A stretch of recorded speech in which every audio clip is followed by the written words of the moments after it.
এবারে প্রবাসের সংবাদ। প্রতিনিধিদের তথ্যচিত্রে প্রবাসের সংবাদ জানাচ্ছেন সহকর্মী ইমতিয়াজ আহমেদ।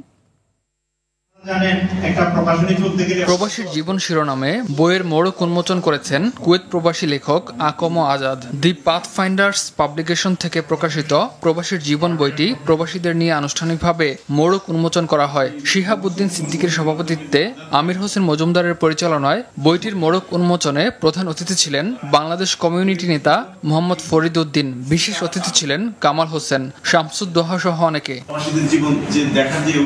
প্রবাসীদেরকে ভোটার তালিকায় অন্তর্ভুক্ত করে ভোটের অধিকার প্রয়োগের সুযোগ করে দেওয়ার আহ্বান জানিয়েছেন সৌদি আরব পশ্চিমাঞ্চল বিএনপির সিনিয়র যুগ্ম আহ্বায়ক আব্দুল মান্নান। সৌদি আরবের কিং আব্দুল আজিজ বিমানবন্দরে অবতরণ করে এসব কথা জানান তিনি। সবাইকে সময় মতো বাংলাদেশ কনসুলেট জেনারেলে গিয়ে ভোটার আইডি কার্ডের জন্য আবেদন করার আহ্বান জানিয়ে নির্বাচনী মৌসুমে দেশে আসার আহ্বান জানান। একটি অশুভ শক্তি নির্বাচনকে প্রতিহত করার চেষ্টা করছে বলেও মন্তব্য করেন আব্দুল মান্নান। এ সময় উপস্থিত ছিলেন প্রকৌশলী নুরুল আমিন, আমিনুল ইসলাম সহ অনেকে।